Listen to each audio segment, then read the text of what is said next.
appetite. Don't leave me here high and dry. Baby, you give me ice and fire. You're channeling wind and rain. You're some kind of butterfly. Baby, you give me midnight. You whip up my appetite. Don't leave me here high and dry.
All right, welcome to the show, Level Headed Knicks Talk. This is the first iteration of Level Headed Knicks Talk. Still waiting for some people to come in the building.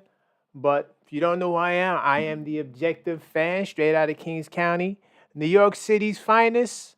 And you know the vibes, man. Get the air horns rocking early, right? Let's get a round of applause. Even though these Knicks don't deserve a round of applause after last night's loss.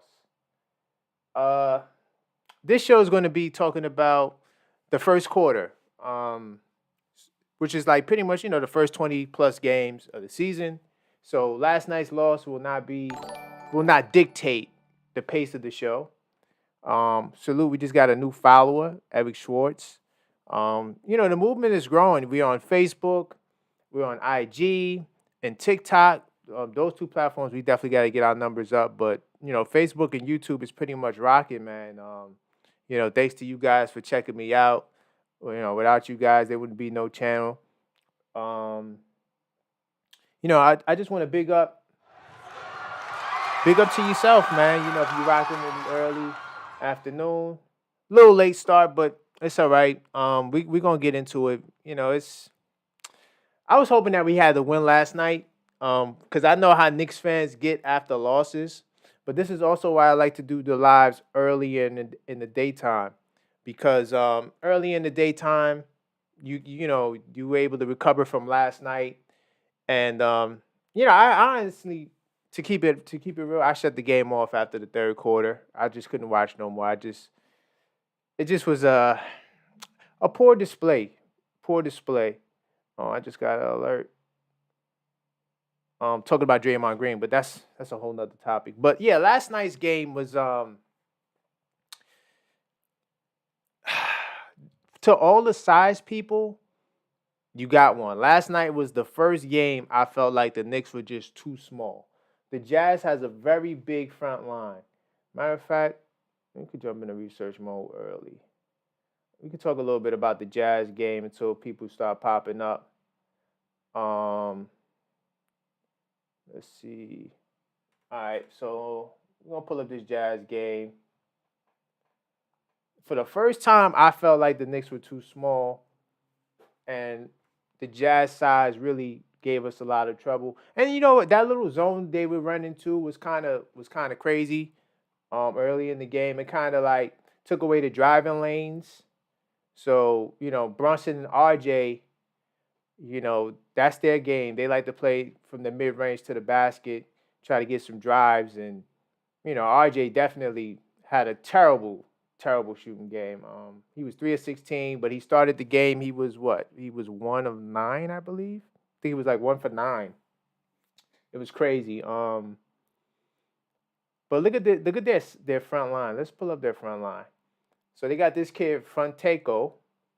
He's like, hold on, got the slow internet popping. He's about 6'7", right? So they got the Fronteco dude. Markin is a 7-footer. Olenek is a 7-footer. And then they got this kid here too. Well, no, this kid didn't really play much. He didn't play much. He played like towards when the game didn't matter. They brought him in just for a couple of minutes. But they had Kessler Edwards. Well, I'm Walker Kessler. I'm sorry. I'm surprised they brought him in off the bench. That was kind of crazy. So he's a 7-footer, right? So far they got 3 7-footers in their lineup. Right now we only have 1 active 7-footer. So in their lineup they got 3 7-footers. So yeah, last night's game was kind of. Oh man, then let me see how tall this Hendricks dude was. He was putting in work too. He had a really good second quarter, where he was like really like playing good defense. And Jazz got an interesting young team. Look, he's 6'9". So they had a whole bunch of guys that were just really tall, and their length really gave us trouble on the perimeter. And I think that's the reason why we lost the game. And then also the 3-point defense. I don't know what's going on as of late. The last, I would say, the last 4 games, including last night, the 3-point defense has kind of fell in the toilet. I don't know what to say about that. I'm curious to hear you guys' thoughts too. But like I said, this show is not necessarily going to be about last night's game. But I just want to talk about it until some more people get into the building. Uh, Dante DiVincenzo, the one thing you got to give me my props for, I'm taking props for this, is Quentin Grimes to the bench has been amazing. Even though last night he didn't have a good game, but Dante DiVincenzo had a really good game. He had 21 points. So I saw someone in the Knicks group say last night that Dante is starting to look like Quentin Grimes. And this is the problem with a lot of fans, is you're not really watching the game from a objective perspective, and you're just paying attention to the surface things like points and stats. What you don't understand was Dante DiVincenzo, since he's been a starter, he's been getting 5-6 rebounds. Last night he had 7 rebounds, right? He only got 1 assist, but the previous game he had a couple of assists too. So the advantage to having Dante DiVincenzo in the starting lineup is he can, oh, let me put this so you can see what I'm looking at. Let me put the research mode back up. So see, Dante DiVincenzo, right? He does more than just score, and he can defend. So that's where his value is. And he was a plus 12 last night. And you got to understand, the Knicks were down by, I think the largest lead last night was 17 points. Let's see, the largest lead. Yeah, the Jazz had a 17-point lead. So, and for him to have a plus 12 in a game like this, it just showed his value. Dante DiVincenzo, to me, is the perfect guy to start, even though I still like Josh Hart, but I do like Dante, especially if R.J. Barrett is going to step up, and guard the bigger guys defensively. Now, R.J., this was his first bad game since the migraines. I mean, he's been on a tear. So I think there was some validity, and of course, I did a video on that, talking about RJ's performance since, he went out. And last night was the worst game of his tenure now since then. And it's the length and the size. I mean, when you're going up against guys 6'9", 7-foot guys, there was moments where he was matched up with his Canadian teammate, Kelly Olynyk. And that was kind of crazy to me. So this game was really a size thing. And the three-point defense. The Jazz, I'm not sure what their ranking is. I'll pull it up. Let's pull up the Utah Jazz's ranking so we can see what they rank for three. Because honestly, when I wrote the game preview for this, I didn't honestly do too much digging, because at the time they had 3 questionable players and Jordan Clarkson was out. So I was like, the stats at that point, you could just throw them in the trash, because this game was not going to be about stats and what they normally bring to the table. They got a bunch of guys that you never heard of, in the rotation. So I knew that this game was going to be a wacky game. That's why I said it's either going to be a decisive 20-point blowout, or it's going to be a really tight, close-knit game, because the Jazz were going to have players that you've never seen before, and it's really hard to game plan for guys where you don't have a lot of scouting material on. So let's look at the Jazz's ranking. So the Jazz is a great rebounding team, right? They're number 1 in offensive rebounds. And I'm pretty sure last night's performance helped with these rankings as well. And they're 3rd in total rebounds, right? That's really it. Jazz are not a good team. They shoot a good free throw percentage. That was it. I mean, they're not even a good 3-point shooting team. See? So, this is the second night in a row where a bottom 3-point shooting team shot the lights out. Well, I'm not going to say they shot the lights out, but they shot a pretty good, solid percentage for the Utah Jazz. I mean, so look, they're averaging, let's see what they're averaging. They're averaging 35%. Last night, they shot above their average. They shot 38%. So when you got a team that's not a good 3-point shooting team shooting above their averages, that's just not going to be a good look. That's just not going to be a good look. So yeah, that was a tough loss last night, but we can't allow that one loss to take us off track, right? Overall, the grade that I'm giving to the New York Knicks is a C plus. I was thinking about giving them a B minus, but I feel like a C plus grade is definitely a fair grade for the first quarter. They're 11-1 against the bad teams, right? It would have been 12-0 if they won last night, but that's fine. But they're 2-9 against the good teams. But like I kind of hinted towards this on the last podcast, 5 of those 9 losses did come from the Bucks and the Celtics. So I mean, no one else is playing the Bucks and the Celtics 5 times this year. We're the only team that's doing that, of course, unless you see them in the playoffs, things of that nature. I wanted to give the Knicks a B minus, and it wasn't really just the loss last night. I feel like if we're going to be a top 3 seed in the East, then a 13-10 record isn't going to suffice. We had a lot of winnable games. I mean, if we look at the games that we lost, there's about I'm looking at my schedule here. I say at least 5 games, maybe 6 close games that we could have won. We've only gotten blown out 5 times, right? And some of the blowouts were games that kind of like may have been like a blowout in the third quarter, but then you lose like at 9. I think the Pelicans game was like that, right? If I go back to the Pelicans game, we'll be able to see it. That game to me, even though it was like a 9-point game because we lost it towards the end. Let's see. Yeah, right here, as you can see on the screen, I got the mouse hovering over it. It was a 9-point loss, and we lost that game, and we had an opportunity to win. So, it's not a bad season. It's not like a C minus. I'm giving us a C plus because I felt like we're better than our record, and honestly, a team typically is what their record says they are. You're not typically better than your record. I mean, let's pull up the standings right quick to see what's going on with that.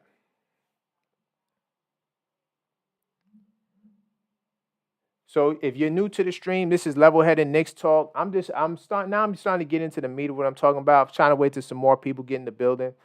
I know I'm kind of behind schedule, but it's okay. We're good. We're rocking. Probably go for another 30 minutes. I just wanted to talk to the Knicks fans to see where you guys were. And even still, like even if you're watching this, on the rebroadcast or the rewatch, it's still good stuff because I'm just going to be breaking down, answering the questions because a lot of people are asking, are the Knicks in trouble? My man, shout out to Knicks Deli, by the way. He actually did a show on Are the Knicks in Trouble? And I also want to answer that question on this stream. I'm going to provide my thoughts, and I want you guys to provide your feedback as well. Let's see something here. Okay, that's fine. That's fine. So now we're looking at the standings, right? It seems like we're in between right now, 5th to 7th. Like that's been the range we've been at for the majority of the season. And honestly, I understand that Philadelphia, they have Joel Embiid. The Magic, I don't know how to feel about the Magic. I don't know if the Magic are going to stay, in the top 4. It's looking like they got a solid team, but they're young, and I don't really have faith in the Magic like that. So I might even considering the Magic when I'm talking about what I'm talking about right now. I'm really, my focus right now is the Philadelphia 76ers because we all knew they were going to do the James Harden trade. And it was just a matter of what pieces would they be able to get for James Harden. And that was like always the mystery to me. And being that, they kind of got some nice role players to go with Embiid and Maxey. And Maxey, they kind of gave the keys to Maxey in terms of him running the show. and Joel Embiid, he's the man, of course, MVP. They're playing well. I thought that we would honestly be a better team than Philadelphia. And I'm not saying that we aren't, but we can do better. I mean, the Miami Heat, I think they won what? They won 2 games in a row. Okay. 5-5 in their last 10. Miami is a team that, because they always get a lot of injuries. And you know what? I have a theory as to why Miami gets a lot of injuries. It's because Pat Riley and that system, like, they really value like practicing and working hard and body fat and training. I think they overtrain their players. I think they overtrain their players. I think that's why their players can't hold up a whole season. They just do too much work. That's just my opinion. But I'm not really concerned about Miami and Indiana. They could wind up finishing out the top 6. And of course I got us I'm rocking with us as the 3rd seed, at the minimum the 4th. But I think the teams that you see up here right now are going to be the teams that's going to be vying for this spot. These top, behind Milwaukee and Boston spots. So, and I think Orlando possibly is going to stay in the top 6. I do think Orlando. Now, the Heat and the Pacers and us, people might say, oh, we're going to be fighting for that 5, 6, 7 spot. You can't sleep on the Cavaliers, because the Cavaliers got Donovan Mitchell. They got, 3 All-Stars, and Evan Mobley, who was a Defensive Player of the Year candidate. Definitely someone that is formidable. So you can't count out the Cavs. But I just feel like, when you go back to the Knicks, let's see if I can go back to the schedule. Right? When you go to the Knicks schedule, it's we should at least have 2 more wins than what we got. And I'm going to show you why I say that. I think the Pelicans game was one of those games, right? So you can see the losses here, the wins and losses here. All right. So Pelicans game, I felt like it was a winnable game. The Cavs, you were going to split with the Cavs because the Cavs hate us. So I didn't think that we were going to just run through the Cavs. Let's see. The Timberwolves, that's another game that was a pretty interesting game. You know what? The Timberwolves game is another game you could honestly, for the size people, maybe the size kind of played a role in that game. Because Naz Reid, he's a problem. Naz Reid is definitely a problem. Definitely the Suns game. I mean, the Suns game, we had that game down the stretch, poor down the stretch execution is the reason why we lost that game. Some could argue that first Celtics game, but season opener, that's always going to be tough. So yeah, we had at least 5 or 6 games that could have went our way. So we should at least be, what would that be, 15-8? Yeah, we should at least be 15-8.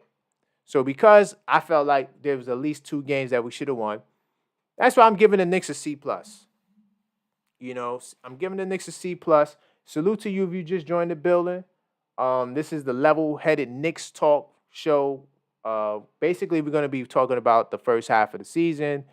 I'm looking to do weekly lives. I was looking for a time to do it, and I started later than I wanted to, but I like Thursday mornings. I feel like the Knicks typically play every Wednesday. Like, if you ever look at the calendar, the Knicks normally play Wednesday, so Wednesday would be a great day we could talk about the previous day's game. Yeah, because I'm looking at the calendar right here. Like, for the next at least 4 weeks, maybe more, the Knicks play on Wednesday. So I like doing the show at this time. So yeah, if you have any thoughts on what we're talking about, feel free to chime in. I'm talking about, I gave the Knicks a C+. I'm trying to wait a little bit for some people to chime in before I give the players grades. But right now I'm just having a kind of a loose conversation about where we stand in certain games, analyzing certain games. Now, the 11-1 record against the bad teams.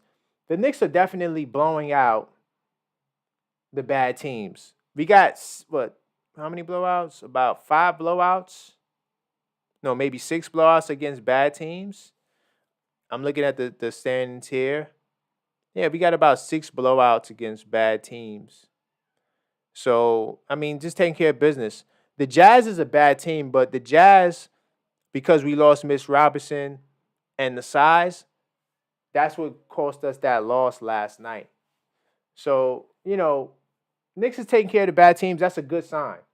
If the Knicks can continue beating the bad teams at this clip, which would be an 11-1 clip, that can help you propel you to 50 wins.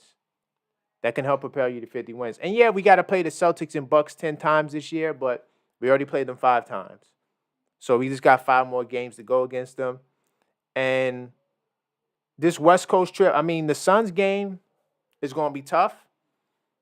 And this month of December is definitely tough. But if the Knicks can just hold their own, they should be fine. They should be fine. What do you guys think? To the guys and the people in the chat, if you feel free to let me know what grade would you give the Knicks thus far? Then we're gonna move on to the players. We could talk a little bit more about Mitch Robinson, his injury, his prognosis, And this is one thing I'll give Leon Rose credit for. He always makes sure that he has enough size to, deal with the event that Mitchell Robinson will be hurt.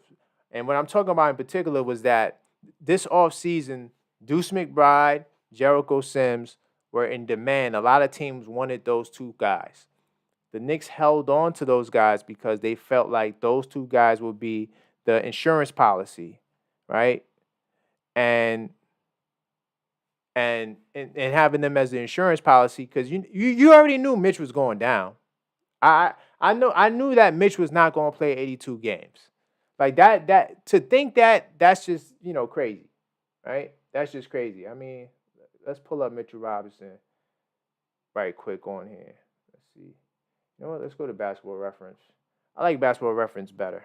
But salute to you if you just joined the building. We talking loosely about the Knicks season thus far. I'm giving them a C+. I think that, the Knicks they should at least have 2 more wins. I'm gonna keep it real. I'm kind of disappointed, and this is not about the game last night, right? I started out talking about that game because I was trying to wait for more people to get in the building, but this is just talking about the entire season thus far. Couple of things I like. The first thing I like is the fact that we are beating the bad teams. Some people looked at it like, oh, that's a bad thing. I'm like, how is beating the bad teams a bad thing? Does one have to necessarily mean the other thing? No. Just because we beat the bad teams, that doesn't mean that we can't beat the good teams. It just means that we're taking care of business. That's the sign of a good team. So when you look at Mitchell Robinson's game logs, right, or his career, he's only played over 70 games 1 time, right? And that was the 22 season, right? But if you look at that season, he didn't start all 72 games. He started 62 of the 72 games, right? And that's because Nerlens Noel was on the team, and Nerlens Noel was kind of, he was doing his thing, especially like helping us down the stretch because Mitchell Robinson, the time he did miss was kind of later in that year. And so Nerlens Noel kind of held it down going into the playoffs, right?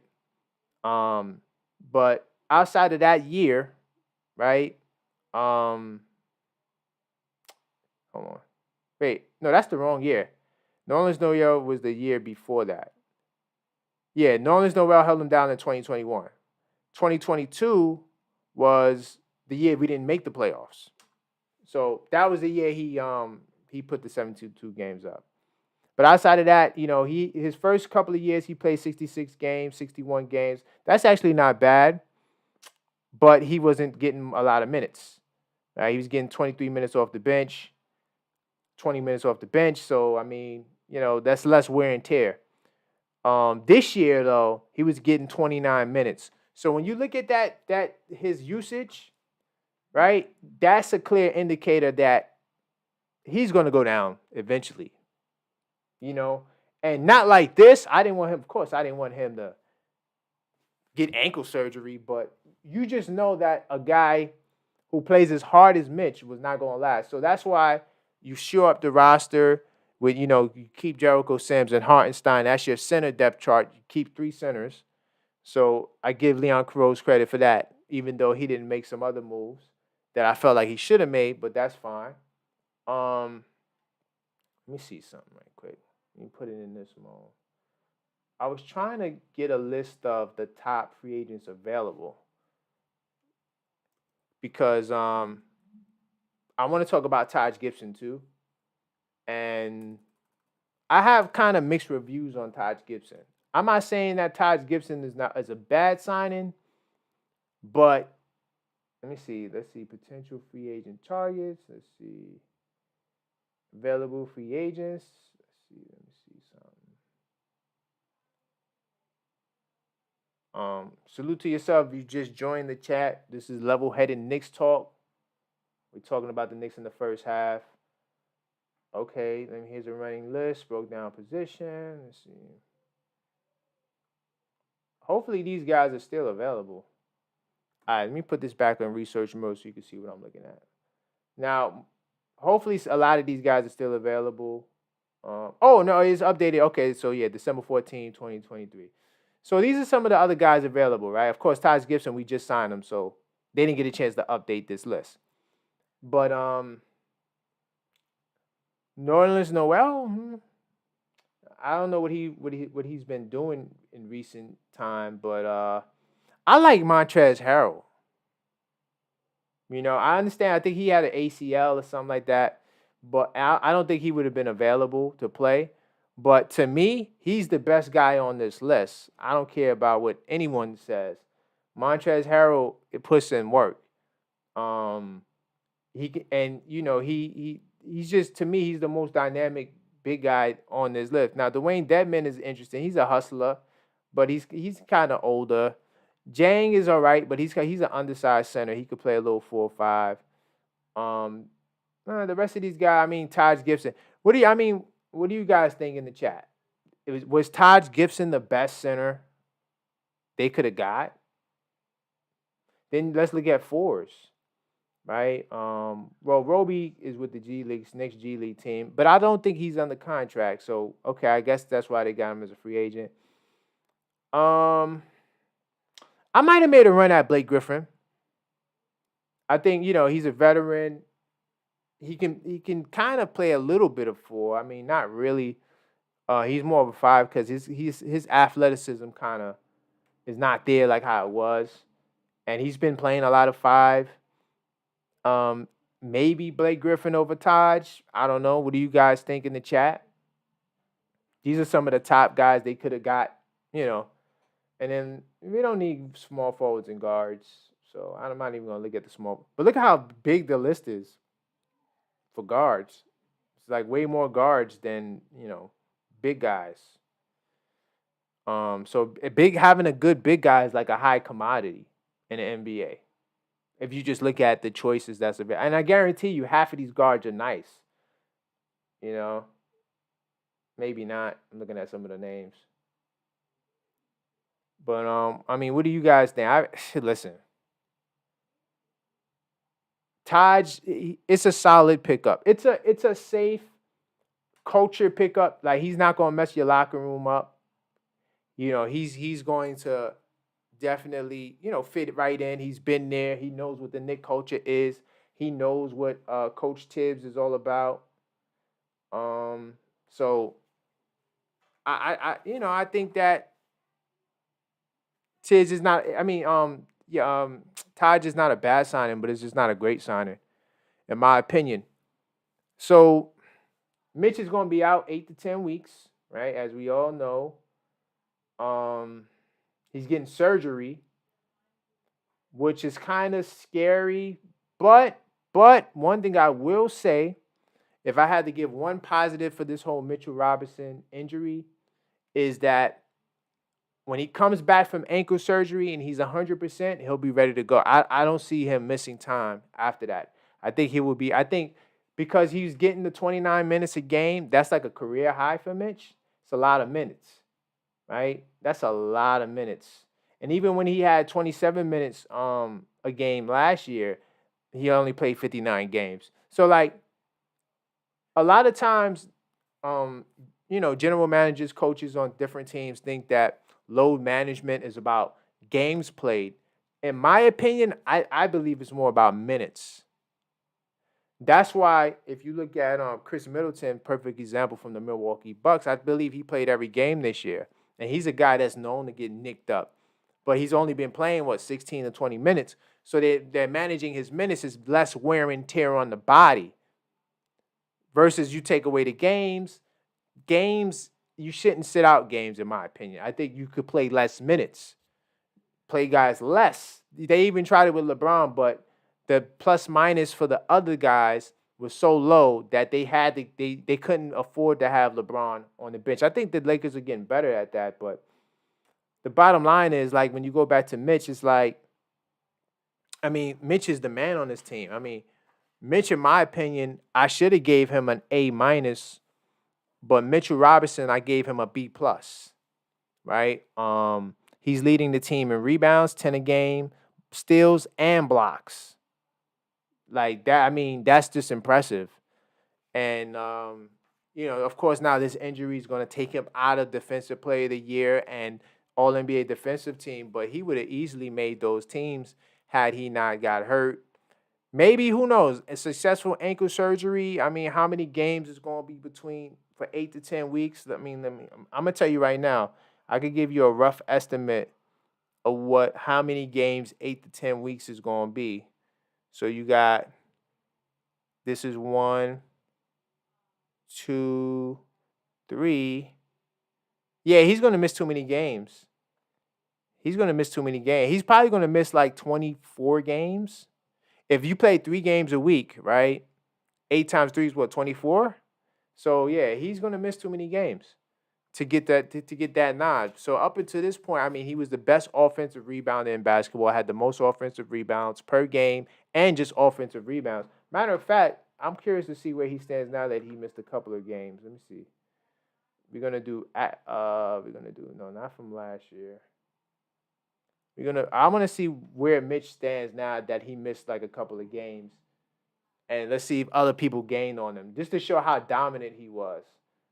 I want to go to this year. So we're going to go this year, 2024 leaders, and we're going to pull up to see where Mitch stands. So he's still the leading. Wow. Hold on.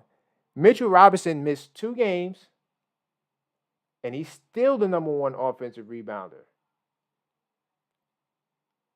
This how dominant this man was. Let's see. So, yeah, 112 offensive rebound. Oh, Clint Capella's gaining on him. But how many games? Look, Clint Capella played 2 more games than Mitch. And he still has 1 less rebound than Mitch. That's how impressive Mitch was. And then, let me see. They got per game here. They should have per game. Per game. Let's see. Points per game. Rebounds per game. Yep. Let's see. Defensive rebound. Oh, they just got rebounds. But he's also the offensive, of course, rebounding percent. Yeah, or see, look, offensive rebound percentage. And what else? I just want to see regular offensive rebounds.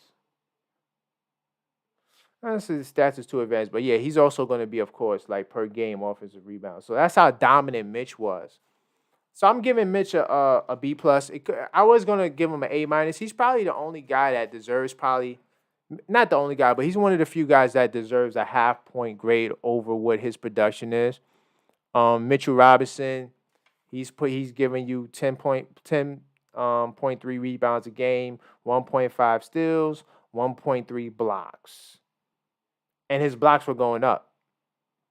But when you're leading the team in steals and blocks, and this was a top defensive rating team, that's pretty impressive. Matter of fact, let's pull up the Knicks. We're going to pull up the Knicks. I want to see what their rankings are. So we already gave Mitch. I probably give a couple of more players ratings. I was hoping to get you guys involved. That's fine. The show is the show. I do the show by myself. I do the show with people. I don't care. I can talk Knicks in my sleep.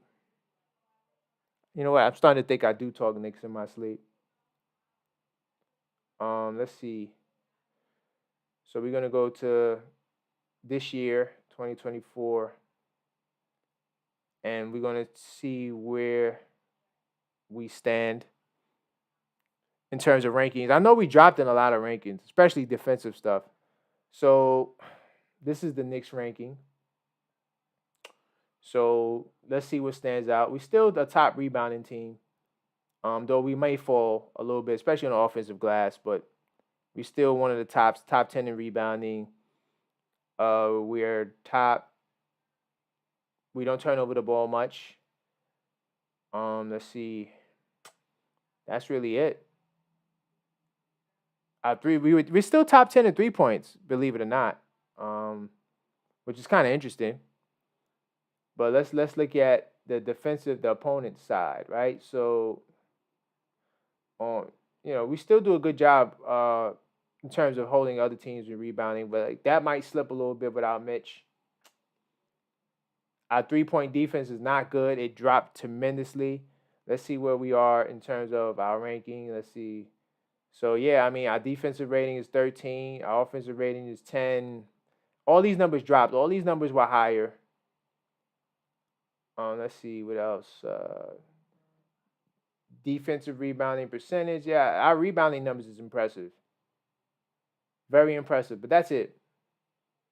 SRS, all this dropped. We 11th in SRS. We were like a top level team, and that's what happens when your schedule gets tougher. So I'm giving the Knicks a C plus, man. Right? We talked about that. I just wanted to show the rankings right quick. So Jalen Brunson gets a B plus. Jalen Brunson, in my opinion, he let me see. We got the stats here too. So yeah, so Jalen Brunson, he's a B plus. He is leading the team in scoring, and he took the team lead in assists. It was Randall, but Jalen Brunson, he's been finding his rhythm in terms of dishing the ball. What else is he doing? Let's see. He's shooting at a great clip. His 3-point shooting is 42%. His free throw percentage is kind of down though. I thought he was like an 80% free throw shooter. He's in the high 70s. But he is taking at least about 5.5 a game. So I mean, it's still no excuse. He needs to do a better job at that. But he is an all-star right now, if you ask me. I mean, we can put up a list of the top point guards in the East, but a lot goes into this. I mean, you got player health, you got team performance. So if his team is a top 5 team in the East, right, and he's putting up his 25 and 6, how do you keep that from the All-Star game? I don't understand how you can do that. The next level for Brunson for me would be getting more assists, right? And his free throw percentage increasing, right? And that's really it. I think that'll get him to like an A minus. He doesn't even need to score no more points. I mean, he's basically averaging 25 a game if you round up. So it's like, I wouldn't trip too much off of that. Let's get to Randall. I was gonna give Randall a B, but I decided to give him a B plus because yes, he had the rough start early on in the season, but Randall was averaging career highs in assists. He was over 5 assists. Typically it's a round up to 5, but now he's at 5.4 assists a game. He was even leading the team in assists, right? Randall's also going to give you about 10 rebounds a game. He's at 9.7. That's going to go over, especially with Mitch out. I expect to see him more dominant on the glass, right? And in terms of his field goal percentages, he's 45%. He has to improve his 3-point percentage, but his play overall, because he started out slow because of the ankle surgery, but he's on a tear. I mean, I'll pull it up. Let's pull it up. I'll pull up Randall's game logs so you can see why I gave him a B plus. Because to me, he should have been player of the week. An argument could be made twice, but you can't ignore what Halliburton and the Pacers were doing. But what Randall has been doing, has been on a serious tear. And so hold on, I'm pulling it up now. Let's look at the time. All right, I go a couple of more minutes, see if some more people jump on, but if not, I'm gonna wrap up. But I just want to tell you, like, look at this man's performances. You know, it's been incredible. He's on an incredible clip. I mean, he would have had a stretch of 15 games with 20 or more, but he had one stretch where he had one game where he had 13. That was against the Miami Heat. That was like his one slow game, game with off pace. But the man has been putting in work, man. I gotta get a man his props. Randall is doing his thing, man. I mean, just look at his numbers, man. It's pretty impressive. It's pretty impressive. I mean, 32, 34, 20, 41. So he's stepping up his play. That's why I gave him a B plus. It was going to be it was going to either be a B minus or B, but he's been turning it up.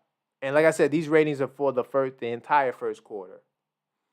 RJ, I'm giving him a C plus.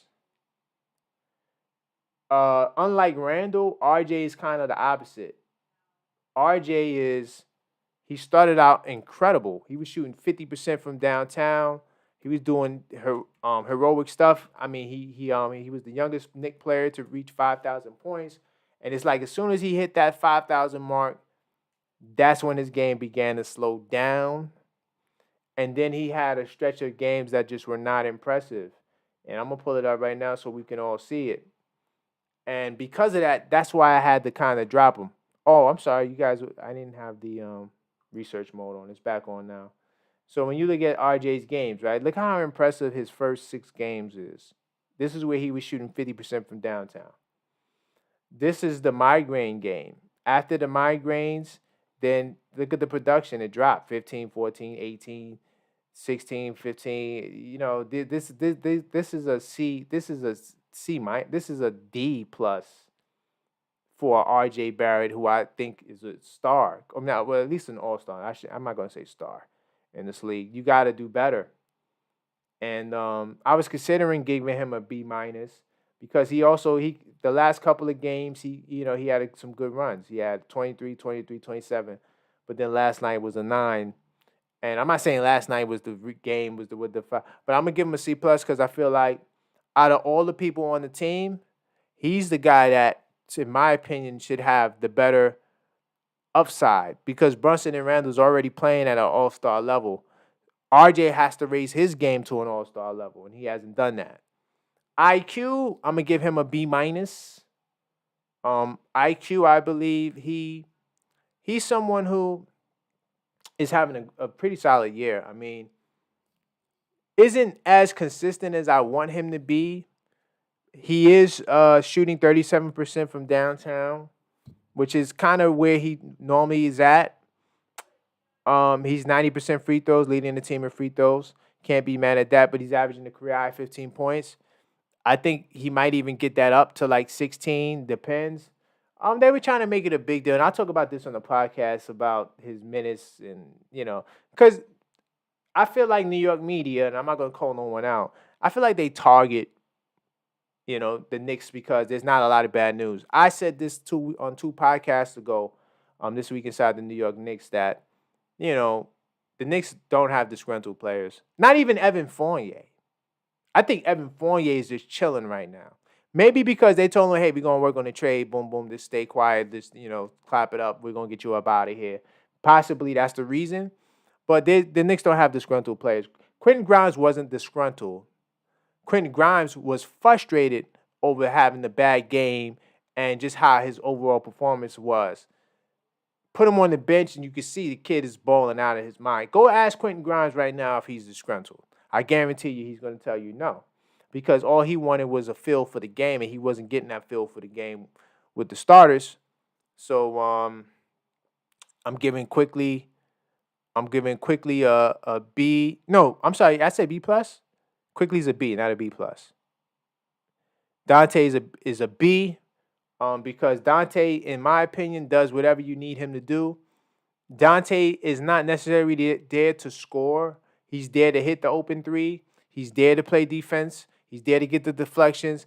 Dante is doing everything we want from him. He's averaging, he's on par where we thought he would be, 9.2 points, right? And he's shooting 42% from downtown. As long as Dante's giving you 9+ points and 42% from three, that's all you need from Dante, because he's going to bring all the other intangibles. He's going to hustle. He's going to get deflections.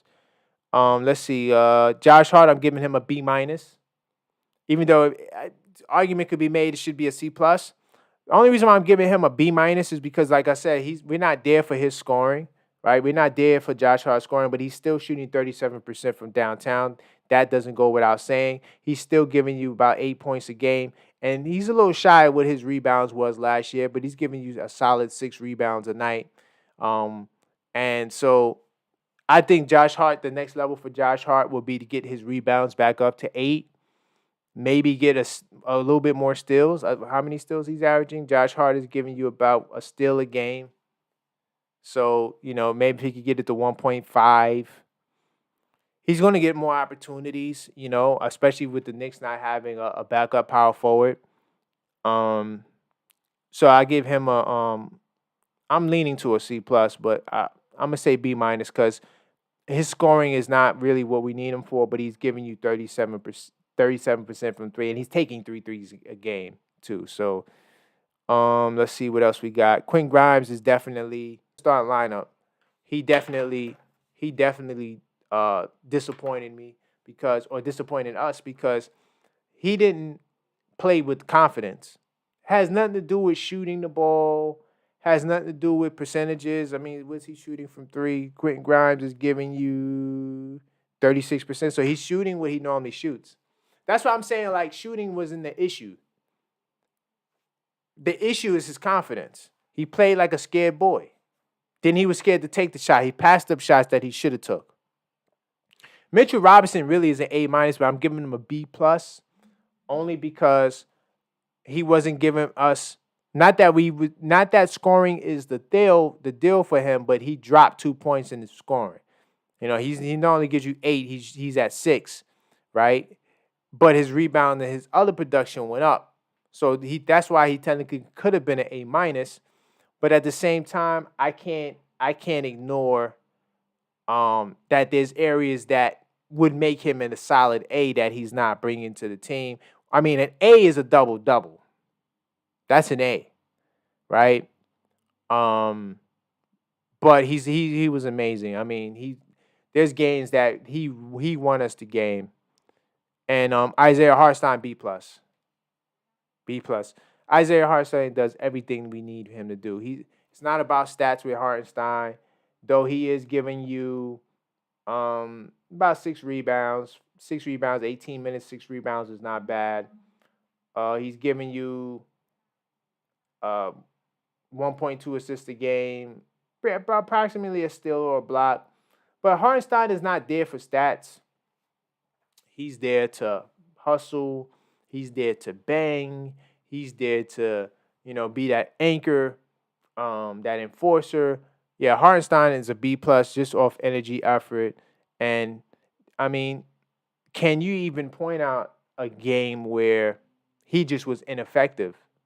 I don't think there's a game for Hartenstein where he wasn't ineffective. That's why I gave him a B plus.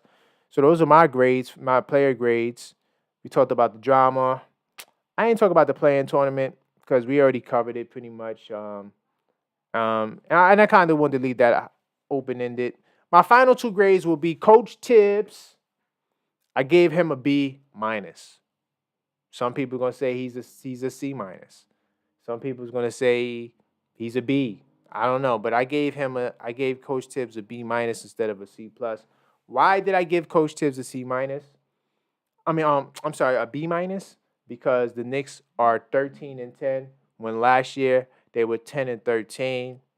He made the adjustment I wanted him to make, which is move Grimes to the bench, even though it should have came earlier.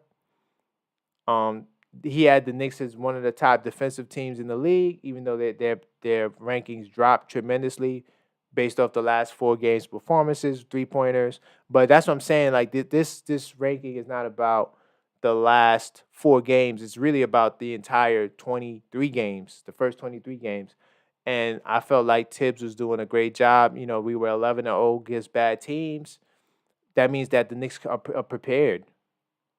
Like if you're coming out and you're 11-0 against bad teams, that means you're winning the games you're supposed to win. Now, some things that could make his grade better is last minute decisions. I think that he needed to definitely do a better job with his rotations late game. I mean, if guys are rolling, don't just bring the starters in just because to bring the starters in. I think that you keep the guy in that has the hot hand, and he does that a lot. I think his late game rotations can be better. I think more creativity on the offensive side, especially when things become stagnant and like the team is struggling. Like I think the Knicks are what? We're last in assists. I think the Knicks is one of the bottom teams in assists, right? Yeah, they're 28th in assists. No, they got 28. Yeah, they're 28th in assists with only 23.9 assists. The Knicks should easily get 27 assists. I mean, especially when you got this many playmakers. I mean, they got so many guys that can make plays on this team. There needs to be more creativity in the offense. Talked about late game and not just the late game substitutions, late game execution too. Like last night's game was a perfect example. That's a game they should have won. I mean, he goes with a small lineup when he should have stayed big. When he took Hartenstein out and he wanted to go with the guards. And I'm like, well, now you put yourself in a position where if you miss the shot, you ain't gonna get the rebound. So it's just little technical things that I feel like Tibbs don't do, and that's why he's not an A coach, nor is he even a B+ coach. So that's my coach Tibbs, and then Leon Rose, I'm also giving a B-. Why? Because listen, when you win 47 games, and unless you could get a star player, you don't blow it up the team just to blow up the team. And when you get to 47 wins, you try to keep everything consistent because you're coming out from not making the playoffs. So I do like coming back with the same look. I don't like not having a backup power forward. I think the Knicks need another big guy. I understand we got Taj Gibson. Likely Taj Gibson probably won't be on the rotation unless there's another injury. That's why they brought him there, because you never know. Jericho Sims could get hurt. Isaiah Tyne, he doesn't get hurt. And if he does, he still plays. So I like him coming back with the same team. I like him holding on to Fournier because looking to try to make a move for a guy who may have a contract, and you want to use Fournier's contract. So not just trading guys to trade guys. I do think that they should have got something for Obi Toppin. I think that's why it's not an A for Leon Rose. I think that what would make him an A would have been getting Toppin for a first-round pick or Toppin for a Christian Wood type guy. That makes you an A. But overall, I think the Knicks are solid, man. I think that, we have these frustrating losses like last night and, but I think we'll be fine. I think going forward, he's going to have to, especially against Phoenix, because they coming with their big three. I think that we need to make another move, a Josh Hart-like move, going to the deadline. I don't know what that is right now. I mean, I have a couple of ideas. Maybe Jeremy Grant, you're not going to get OG. Just looking at the guys who are disgruntled, I like Jeremy Grant. I think it would be a perfect fit for the Knicks. And then making that move to see, to help take us, make the right adjustment, maybe even balance out the roster. And we'll see what happens with that. But that's all for this, man. Level-headed Knicks talk. I just wanted to do a little quick live. Thank you for those that are watching the video. I do appreciate the support. I'll be doing this again next week. I'll definitely start earlier start. I'll probably create a flyer as well to promote it and let the people know when I'm going live. Look out for this week inside the New York Knicks. I'm gonna have another episode popping off next Monday morning. I'm gonna keep more content coming. Trying to think what else I got cooking. Oh, you know what? Let's do this too before we go. I want you to check out the shop. I got some new designs on the shop. I was gonna do a community post, didn't really get the chance to, but so salute to you. If you've been to the shop already, definitely big time salute. But yeah, I did. I created the black version to the I Bleed Orange and Blue, and then I'm gonna have some more designs too outside of the orange and blue stuff. But we also got Digisoft, right? So to all the people that's into the Digisoft, we got that. That's brand new. And the NY Black editions, it's fire. Definitely hit the shop, man, and check it out. We got also 10% discount. But yeah, this is the new design, the latest design, I should say, in the shop. So definitely check that out. And we got different colors, different 2 different versions of the I Bleed Orange and Blue. So salute to you, to all the people that's checking this stream out. We getting ready to wrap up. Final thoughts. Like I said, I gave the Knicks got a C+ thus far for their first 23 games. I expect more out of these guys. I know December's gonna be tough, but January should be a little easier. Even though I do see some names in January too, like we got Miami, right? They ain't playing no games with us. We got Dallas. Dallas is tearing up the West, you know what I'm saying? Minnesota again. Houston was playing good ball, but they kind of fading. And of course, we got the defending world champions. So, the Knicks gotta hold their own, man. We gotta hold their own. We gotta hold our own. But that's all for this video. Definitely check out the shop, man. Right? shop.theobjectiveknicksfan.com. And that's all for this video. And so until next time, wait, hold on. So until next time, stay. Whoa, let's go Knicks. I'm about to give you the wrong catchphrase.